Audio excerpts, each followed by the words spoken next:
vous allez enfermer tout le Cameroun, ça va nous tuer une fois nous tous. Parce que j'ai dit hier, j'ai dit encore aujourd'hui, j'ai répété mes propos. Si lundi, Aïcha n'est pas libre, tous les noms là vont sortir. Quand les noms là vont sortir, les gens de la fête, ça va pas nous se tourner parce qu'ils savent de quoi ils parlent. Ils savent de quoi je parle. Ils savent de quel nom je parle, ils savent de quoi je parle. Tous les noms là vont sortir, tous les voices de bien dit qu'il me donne 5 millions si j'ai d'apprendre Hubert Jonas là, il fait tout sortir ça. Est-ce que tu faisais exactement pour Jay-Z de Balengou? Quel était ton rôle? Bon. Tu sais que je suis le promoteur des Afriques Réales, la cérémonie qui récompense les meilleurs créateurs de contenu africains. Donc, j'avais un peu la même mise sur tous les créateurs, les blogueurs et tout ça. Donc, je reste un jour, son homme demain me contacte et me dit que il est le bras droit du boss de OneXBet et qu'il veut travailler avec moi. Il cherchait quelqu'un qui devait gérer l'image du boss sur les réseaux sociaux. Et on m'a recommandé chez eux. J'ai douté parce que moi, je travaillais avec OneXBet, mais il y avait la base, le siège de la Russie. Ils avaient à sponsoriser mes événements, donc moi je ne savais pas que c'était lui. Donc je me suis renseigné auprès de l'entreprise pour savoir qui était le boss et tout, on m'a donné le nom et tout. J'ai même des enregistrements du jour, ils m'ont contacté pour la première fois pour travailler avec moi et tout ça. Oui, parce que je me rappelle que tu m'as envoyé pas mal de voice, des documents ici. Vas-y. Oui.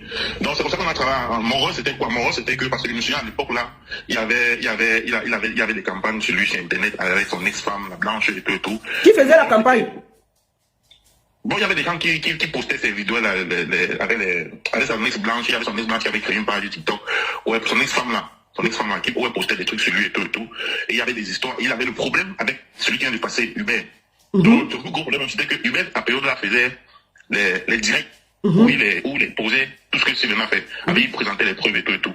Et en fait, donc, on t'a recruté parce que celui qui vient de passer, Hubert, dénonçait et faisait des vidéos pour qu'on essaie de l'empêcher de parler et de le taire, c'est ça? Effectivement. D'accord. Donc mon rôle était que les sorties de Hubert ne soient pas relayées par les blogueurs et tout. C'était mon rôle. C'était mon rôle. Du coup, il me versait de l'argent que je redistribuais à tous les influenceurs, blogueurs et tout ça, pour que s'ils reçoivent des éléments compromettants contre lui, ils ne postent pas. Ça, c'était mon rôle. Ça, c'était mon rôle. Et on a travaillé comme ça et tout. Tu avais contacté qui comme influenceur? Ils sont nombreux. Il y avait les Slébé, il y avait les fils du Japon, il y avait Culture Camerounaise. Il y avait près de 50 blogueurs et influenceurs qui travaillaient pour ça. Attends, il y avait plus de 50 blogueurs au Cameroun qui travaillaient pour eux? Oui, bien sûr. Je me rappelle un soir, le premier soir où je viens de lancer la cabale qu'on a lancé les publications contre. Le premier soir, il était peut-être 22h. On m'a appelé, on m'a dit que je dois contacter tous les influenceurs là pour qu'ils fassent une contre-publication. Pour la sortie du domaine tous les jours là. Je me rappelle, j'avais stressé parce que son fort, comme Hubert vient de dire là, Hubert vient de décrire le personnage. Son fort, c'est quand il te donne une mission, tu dois faire la mission exactement comme tu as donné. Si tu ne le fais pas, tu es en guerre avec lui. Et j'avais stressé la nuit là pour appeler tous les influenceurs. Ils sont nombreux, hein. Ils sont tellement nombreux. Donc toi, tu avais appelé tous les influenceurs ce soir-là? Oui, il y avait des influenceurs qui avaient posté contre lui et on m'avait dit appelle-les, tu les payes pour qu'ils effacent un contre-post et tout. Donc, chose comme moi j'avais fait, et c'était comme ça qu'on travaille. J'étais comme les yeux et les oreilles sur les réseaux. C'est que Pifo a pris le relais. Après, quand j'ai eu des problèmes avec eux, c'est Pifo qui m'a remplacé. Donc, c'est comme ça que il me promet que ils vont sponsoriser mon événement l'année là. Ils vont sponsoriser mon événement. Je dis que non, vous allez me sponsoriser à hauteur de combien? Parce que moi, je travaille avec la base de OneXBet. La base de OneXBet m'avait sponsorisé à tel montant. Est-ce que vous pouvez donner le même montant là? Ils m'ont dit qu'ils vont me donner, que je dois faire. C'est qu'ils vont m'inviter. Mais c'était combien? Dis les mots, non? C'était 20 millions. Donc, il devait te sponsoriser ton événement à 20 millions, mais toi, tu étais chargé de nettoyer son image sur les réseaux sociaux à travers tous les influenceurs que tu avais réunis dans un groupe et tu les payais. C'est ça? Oui, effectivement. Voilà, vas-y. Plus tard, ils m'ont invité dans leur bureau à Yaoundé. Ils m'ont invité dans leur bureau à Yaoundé à Bastos, où ils m'ont proposé un contrat de travail où ils devaient me payer 2 millions tous les mois pour que je continue à faire ce que j'ai à faire. J'ai lu le contrat, il y a certaines clauses qui ne m'arrangeaient pas et tout. J'ai fait pas des clauses là. Son nom de demain m'a dit qu'il va revoir avec Steven et ils vont me revenir. C'est pour ça que je suis rentré. Mais sauf qu'on continue à travailler, on n'avait pas encore signé le contrat, le temps de signer et tout et tout. Donc, il y a un des collaborateurs de Steven à Douala, quand je me renseignais encore sur Steven avait fait une note vocale pour lui dire que si moi je l'aide à mettre la main sur Hubert, là, il va me payer 5 millions. Il y a encore la note vocale là, jusqu'à aujourd'hui, on entend Steven dit ça. Oui, il faut que tu m'envoies la note vocale là, parce qu'il y a beaucoup de vocaux. On va garder ça au frais. Si Aïcha ne sort pas lundi, on commence framponnage. Vas-y. Donc, c'est ce qui s'est passé. C'est ce qui s'est passé. Je te souviens, il avait une campagne qui subissait beaucoup sur Snapchat. Il avait une grosse campagne sur Snapchat. Ici, là, pour la campagne, là, je vais taire certains noms parce que, comme je dis, Moi, ils m'ont traduit en justice et tout. J'ai fait la position, je suis sorti, essayer de reconstruire ma vie. Moi, je sors maintenant parce que je suis resté silencieux depuis. J'ai demandé seulement pardon quand j'étais là. Moi, je suis resté silencieux et maintenant je sors parce qu'on doit libérer Aïcha. Et comme je l'ai dit hier, si le lundi on n'a pas libéré Aïcha, moi je vais sortir les noms. Parce que les noms, ce sont des noms trop graves que si ça arrive sur la toile, ça va prendre une autre tournure. Les noms des hauts placés de la République. Donc, il y a eu une cabale contre lui sur Snapchat précisément par rapport à une relation qu'il entretenait avec la femme d'un haut placé. Et ils m'ont contacté, comme d'habitude, qu'il faut trouver les profilistes là. La personne qui fait ça. C'était la même période du deuil de Cabrel. Tu connais tout l'engagement que j'avais dans l'organisation du deuil de Cabrel. Donc j'étais partagé entre le deuil de Cabrel et ça. Et j'ai subi une pression énorme ce soir-là. Ce soir-là, c'est même Dieu qui m'avait protégé ce soir, le soir de la veille de Cabrel, parce qu'ils étaient venus en apparenté me chercher pour me kidnapper. À la veille de Cabrel. Sauf que quand j'ai fini la veille de Cabrel, moi j'ai fait par enterrement parce que j'avais un meet and greet au Cristal que j'organisais. Je prends la route directement la nuit. C'est pour ça qu'ils m'ont pas trouvé. Donc, il arrive, quand il rentre, après, il m'appelle, il me dit que bon, le boss non, il y a la grande de ton sponsoring au siège de Winesbet, il faut aller chercher tout et tout. C'était un guet-apens que les gars m'étendaient. Il faut aller chercher tout et tout. Il me mettait la pression et j'avais tellement de choses à faire le matin là. Ils m'ont appelé presque toute la matinée et tout et tout. Je démarre avec mon équipe, on arrive à Bonapreso, il appelle pour dire que je suis là et tout et tout. Ce sont les antigans qui viennent, ils m'arrêtent, ils me kidnappent, on me met dans la voiture. Direction Yaoundé, on prend mes téléphones et tout et tout. On me met dans une salle, au 7, on me montre la photo. Les photos qu'on a interrompues, que c'est hackers ont interrompu sur Snapchat. Les photos de lui et de la femme dont je parlais tout à l'heure. Et on me dit que je dois dire qui publie ça. J'ai dit encore que j'étais le nom de la femme et du monsieur. J'étais encore le nom pour le moment. C'est lundi que si Aïcha n'est pas sorti là, que les noms là vont sortir. C'est pour ça que je dis que, mais, est-ce que moi je suis si proche de Steven pour avoir ce genre d'image? Je n'ai pas ce genre d'image. Et Steven était arrivé le jour là, il est parti, il est entré dans le bureau du colonel, là, ils ont causé peut-être 1 heure. Après, il est sorti, il est venu dans le bureau qu'on m'avait mis. Il m'a dit, Patrick, je t'ai promis que je vais te sponsoriser. Il faut me dire d'où viennent ces images. Tu connais d'où viennent ces images. J'ai dit que je ne connais pas. Il dit que tu connais, il faut me dire. Si tu me dis là maintenant, on te laisse. J'ai dit qu'on te laisse, et je te donne l'argent de ton événement, tu rentres à droite. J'ai dit que je ne connais pas d'où viennent ces images. Il dit que dans ce cas, je vais rester. Il y avait Bansena là, celui qui est en prison, parce que là, il a terminé la petite fille, mais là. Après, il me dit qu'il va me traiter, qu'il va m'amener à la CEMIL et tout. Il va me traiter parce que c'est moi qui donne ces images chez Humain, et tout. C'est pour ça que les gars me menacent et ils partent. Moi, je reste là-bas, je suis enfermé. Au fait, je suis enfermé là-bas. Et vous êtes dehors en train de négocier. Oui, j'étais dehors en train de négocier. J'ai appelé Singon et tout. On se battait. Oui. C'est comme ça donc que le samedi, le jour de mon événement, on vient me retirer. J'étais à la prison du service du 7 là. On vient me retirer là-bas. On me dit que c'est bon, on avait pu négocier tout que je dois rentrer faire mon événement et tout. Je me souviens, c'est toi qui m'a dit mon événement à distance. C'est comme ça que je rentre, je sors. Maintenant, on dit qu'il faut signer, et le colonel aussi qui demande 500 000 pour que je sorte, j'ai encore traîné jusqu'à 18 h là-bas. Mais, Steven me dit, va faire son événement. Il me donne 5 millions, il demande qu'on me donne 5 millions. Et il me dit qu'arrive à ton événement, à ton discours, tu fais la vidéo, où tu dis, tu me remercies que c'est moi qui t'ai libéré dans les problèmes avec lesquels tu étais. Pourtant, c'est lui qui m'avait mis dans les problèmes. C'est pour ça que j'arrive, j'étais même appelé pour te dire ça. J'arrive, j'ai fait la vidéo et tout, j'envoie et tout. J'ai fait mon événement, tout se passe bien et tout. Je sais que c'est fini. Je te dis merci, j'ai dit merci à tout le monde, j'ai dit merci à tout le monde. Je sais que c'est fini. Je sais que tout est fini. Le projet de la CAN, où on avait pris les influenceurs à la CAN en Côte d'Ivoire, c'était mon projet à moi. Donc c'est parce qu'on m'a consécuté qu'on a viré ça. C'était mon projet à moi, que j'avais proposé. C'est comme ça que, pendant qu'ils sont à la CAN, on m'appelle, on me dit que le boss veut commencer à travailler pour tout. Pour le moment, il a la CAN dès qu'il revient au pays, là, il faut qu'on te voie pour commencer à bosser. Moi, je savais que le problème, je n'avais plus de problème avec quelqu'un. Je savais que bon, c'est bon, je suis sorti dans ça. Moi, j'avance. C'est pour ça que je dis, il n'y a pas de souci sur le travail. Ils arrivent, ils viennent au Cameroun. Les gars m'appellent, tu viens à Yaoundé, il faut que tu viennes à Yaoundé. Je dis, ok, ils me payent le billet d'avion. Je prends le billet d'avion. Je sais que je pars, moi, négocier un contrat de travail et tout. Je prends le vol, j'arrive à l'aéroport. Je vois les mêmes anti-gangs qui m'avaient pris la dernière fois. Je dis, mais il y a encore quoi? J'ai encore fait quoi? On me dit que non, c'est le boss qui m'a envoyé venir te prendre et tout. On ne m'arrête pas, on me dit que non, c'est le boss qui m'a envoyé venir te prendre et tout. Je dis, ah, ok. J'étais un peu surpris que ce sont les gendarmes du 7 qui viennent me prendre à l'aéroport. Ici en civil. J'entre dans la voiture, on me conduit sur ma hausse. Il dit, mais vous dites que le boss me voit, c'est au 7 que vous m'avez mis. Je dis, non, il est là-bas et tout, il est en train de parler au colonel. J'arrive, c'était un vendredi. Quand j'arrivais comme ça là, on prend mes téléphones, on me met en cellule, on ne me dit rien, on me met en cellule. Je dis, il y a quoi, c'est quoi le problème? On dit non, tu dois remettre l'argent que le boss avait donné pour que tu trouves tu trouves la personne qui avait publié les images là sur Snapchat. Comme tu n'as pas trouvé, il faut que tu remettes l'argent et tout. J'ai dit, là, c'est comme on me dit 8 millions. Je donne ma voiture. Je donne mon terrain. J'ai mon ami qui était venu me voir, il dit qu'il veut combien? Il dit qu'il veut 8 millions.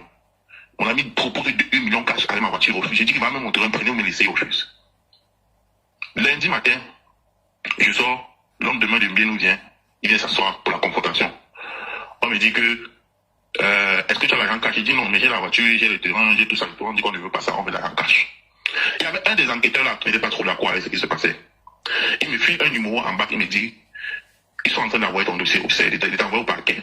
Arrive au parquet, tu appelles la dame, c'est là, tu négocies pour qu'elle envoie ton dossier ici au CED et on tue ça au CED. J'ai dit ok. On arrive au parquet. Pour ceux qui connaissent comment ça se passe, c'est généralement 23h qu'on vient lister, faire l'appel, on appelle ceux qui partent, qui sont sous mandat de dépôt, on appelle ceux qui rentrent dans les commissariats et tout pour besoin d'enquête approfondie. J'arrive vers 14h au CED et tout, au parquet. J'appelle mon grand frère. Parce que moi, j'étais là, tout le week-end, j'avais passé là-bas.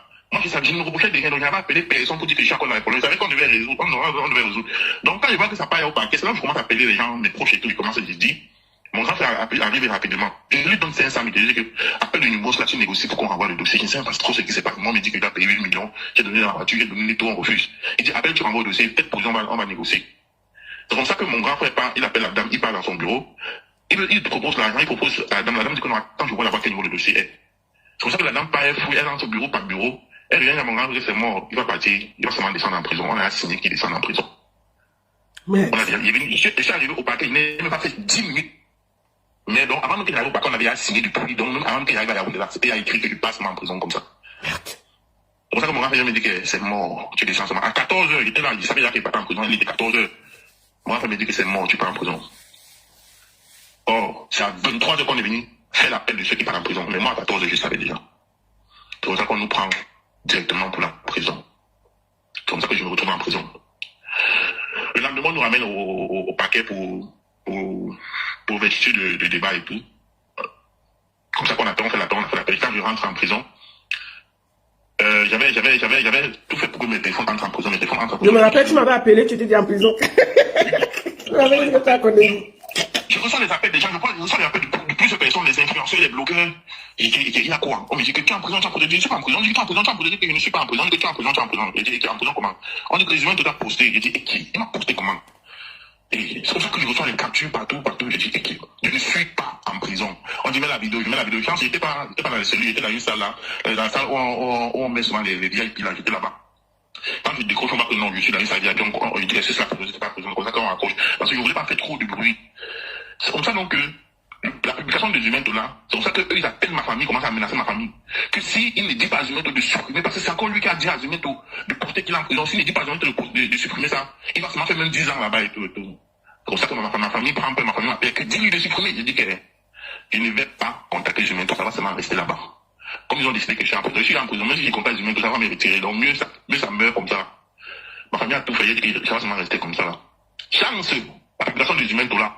C'est ça qui me sauve, parce que il y a une dame bien placée dans l'État qui me connaît, avec qui j'ai travaillé, elle travaille son enfant et tout, qui m'appelle, elle dit mon fils, qu'est-ce que je vois là? Je dis la mère, c'est ce que tu vois et tout, c'est ce que tu vois. Elle me dit, qu'est-ce qui s'est passé? J'essaie de lui expliquer ce qui s'est passé. Elle me dit, ton père va t'appeler. Mon père là, c'est comme ça son mari. Je reste après, son mari m'appelle, il me demande seulement le nom de mon juge et du procureur. J'ai donné. Pour ça, quand j'ai donné, je suis resté tranquille. Et j'ai appelé beaucoup de personnes pour qu'on essaye de comprendre et tout, mais il y a un gardien de prison qui m'a dit que quand tu es là, c'est mort, tu vas seulement essayer de gérer, de contacter les juges et tout. Il faut te faire un bon avocat et tout. Comme ça que je reste un jour, on me retirer en prison, on me ramène au paquet, j'entre au bureau de la juge. La juge me demande que tu es qui et tout, tu viens d'où? Je dis que je suis personne, je suis seulement moi et tout. Elle dit que qu'est-ce que tu as fait à ton client pour qu'il t'évite d'enlever autant comme ça là? Je dis la mère, il sait qu'il va te dire quoi? Moi, je suis resté comme ça, là, voilà. On est venu, mais j'ai expliqué, j'ai essayé de briefer. Elle dit non. Ça peut pas être seulement pour ça qu'on veut ta tête. Je dis ma tête, pourquoi? Elle me dit que, parce que le gars est venu proposer 8 millions, le même montant qu'il me demandait là, pour qu'elle me donne 4 ans de prison. Attends, Jay-Z de Balengou est allé voir le juge, proposer 8 millions pour qu'on écrive 4 ans de prison sur toi, qu'on te donne 4 ans de prison. Oui. Merde. Qu'on me donne 4 ans de prison.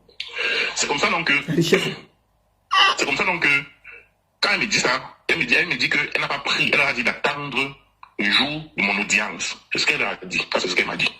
Elle a d'attendre le jour du mondial. Elle dit que c'est Dieu qui l'a dit ça parce qu'elle a reçu l'ordre de la présidence de me libérer. Elle a reçu l'ordre de la présidence de me libérer. Donc, si elle avait pris son argent, elle devait se faire le problème à l'heure là. J'ai compris. Elle me dit que je ne peux pas te libérer maintenant. Si tu es libéré maintenant, ce sera frauduleux. Tu vas devoir supporter jusqu'à la date de ton audience. Et quand tu vas venir, je vais te libérer. Quand c'est ce qu'elle m'a dit, j'ai dit ok. Elle m'a dit reste tranquille. N'aie pas peur, support, c'est pas la fin du monde. Il faut être fort. Elle dit merci. C'est pour ça que moi je suis rentré. Et elle m'a tapé mes 2 mois là-bas, tranquillement. Le jour de mon audience. Tu as tapé 2 mois à Kodengi, tranquillement. Oui. Et je rappelle que ce gars vit à Douala. C'est-à-dire qu'on pouvait lui déposer à Newbel, où sa famille peut le voir. On le prend de Douala, on vient l'enfermer à Yaoundé, où il ne connaît presque personne. C'est pas méchant ça. Continue. Donc c'est pour ça qu'on me libère. Le jour qu'on me libère, je rentre, mon petit me dit, gars, tu restes 2 mois fermé, viens, on sort, on va s'amuser. Je dis ok. On sort, il m'amène dans un snack là, à Mouaikele. On entre dans le snack, on s'assoit. Pendant qu'on commande, je vois un gars vient me saluer, je me tourne et je vois que c'est l'homme de main de Binon. Et je refuse de le saluer. Il me dit que viens, on sort causer. On sort, il commence à me dire que non, que c'est lui qui a fait qu'on me libère. J'étais surpris, que c'est lui qui a fait qu'on me libère, qu'il ne voulait pas m'enfermer. Donc il avait peur parce qu'il était surpris que j'étais dehors. Pour eux, c'est que je devais pourrir là-bas en prison. Il commence à paniquer que non, c'est lui qui me libère. Parce que ce moment, j'ai aussi discuté avec eux. Ils m'ont expliqué non, on l'a libéré, on voulait ceci, on voulait. Puisque moi, j'ai appelé pour supplier. Oui, effectivement. Il commence à m'avoir dit que mon frère, pardon, la paix bien, je ne veux pas discuter avec. Il veut se filmer avec moi pour envoyer. Parce qu'il a pas mis là de poste aussi, le bourgeois, c'est impossible. Le bourgeois, c'est impossible. Là, de prendre une photo avec moi pour vous l'envoyer. J'ai dit que tu ne te filmes pas avec moi et tout. C'est vrai, c'est qu'ils m'ont filmé en bandit, mais j'ai refusé de prendre la photo avec eux. Et après, c'est comme ça qu'il y a eu une cabale sur les réseaux avec Pifo et tout, où Pifo continue à me salir. Il m'a appelé, j'ai dit que cette histoire, moi, il n'est pas parlé. Je suis sorti de là, je suis resté silencieux, je ne veux pas les problèmes. Dites à Pifo de ne plus prononcer mon nom sur les réseaux. Parce que si Pifo prononce mon nom sur les réseaux, je leur dis, toutes les vidéos que Hubert Zonang faisait et que vous me demandez de supprimer, avant de faire supprimer ça, moi je téléchargeais et je gardais comme ma sécurité. J'ai vos notes vocales. Je leur dis ça, il y a les notes vocales. Et les noms qu'on a prononcés au CED là, vous connaissez les noms là. Qu'est-ce que moi je prononce ça sur les réseaux sociaux parce que ce sont des personnes bien connues et influentes, autant plus influentes que vous. Qu'est-ce que moi je prononce ça, ça va aller dans tous les sens. Vous avez prévu me garder 4 ans, je suis au courant de ça, vous ne savez pas. Mais vous êtes surpris, je suis dehors. Si il faut continuer la cavale contre moi sur les réseaux, moi je vais vraiment faire une sortie où je vais tout exposer, où je vais tout afficher et ça va sortir comme ça, sortir les femmes me tuer comme vous tuez les gens. C'est quand j'ai dit ça, ils m'ont dit que non, c'est pas eux qui envoient Pifo et tout, que c'est pas eux. J'ai dit que vu qu'il ne fasse que de sortir contre moi, moi je n'ai rien contre lui. Quand il était en prison, moi je l'aidais plutôt. Bizarrement, je suis en prison, c'est lui qui veut plutôt me renforcer. Dites-lui de ne plus parler de moi. La paix est sortie, moi je vais en prison, je suis sorti, je crois que vous devez me lever, je continue ma route, mais qu'il ne parle plus de moi. Il leur a dit, c'est qu'on dit que les gens ont compris. Et depuis ce jour-là, il a arrêté de parler sur moi sur les réseaux et tout. Moi, j'ai fini, moi j'ai continué ma route. Ce que je dis aujourd'hui, c'est que Aïcha n'a rien à faire enfermé. Ses enfants sont en France abandonnés à eux-mêmes. C'est pour ça, parce que c'est une mère d'enfant, que moi je fais la soyeuse, que moi je ressors, je dis qu'il faut qu'on la libère. Parce que si on ne la libère pas, mieux vous allez enfermer tout le Cameroun, ça va nous tuer une fois de tous. Parce que j'ai dit hier, j'ai dit encore aujourd'hui, j'ai arrêté mes propos. Si lundi, Aïcha n'est pas libre, tous les noms là vont sortir. Quand les noms là vont sortir, les gens de la personne va prendre nos tournures parce que je sais de quoi ils parlent. Et ils savent de quoi je parle. Ils savent de quel nom je parle, ils savent de quoi je parle. Tous les noms là vont sortir, tous les vols de bien où il dit qu'il me donne 5 millions si j'ai à prendre Hubert Jonas là, il fait tout sortir ça. Il n'a jamais fait une... Attends, Jésus t'avait proposé 5 millions pour faire arrêter le gars qui vient de témoigner là, Hubert Jonas. Oui, il avait envoyé le boss à un de ses collaborateurs là qui m'avait transféré le boss là. Il m'avait dit de supprimer le boss parce qu'il ne veut pas que le boss là apprend que le boss est dehors, lui il aura un problème. Maintenant là, il y a beaucoup de témoignages des employés, des anciens employés de One qui ont fait la cause de tout la matin qui se passe là-bas. Moi, je travaille à One, je suis l'une des premières personnes quand on est au Cameroun, qu'on sollicite pour travailler, donc je connais un peu comment il fonctionne. Ce qu'il dit, c'est qu'il faut qu'il libère Aïcha. Ce qu'il dit, c'est qu'il faut qu'il libère Aïcha. S'il ne libère pas Aïcha, on va continuer la pression. Et la pression va venir, il y a des vraies choses. On va comprendre qu'il est en train de mal faire.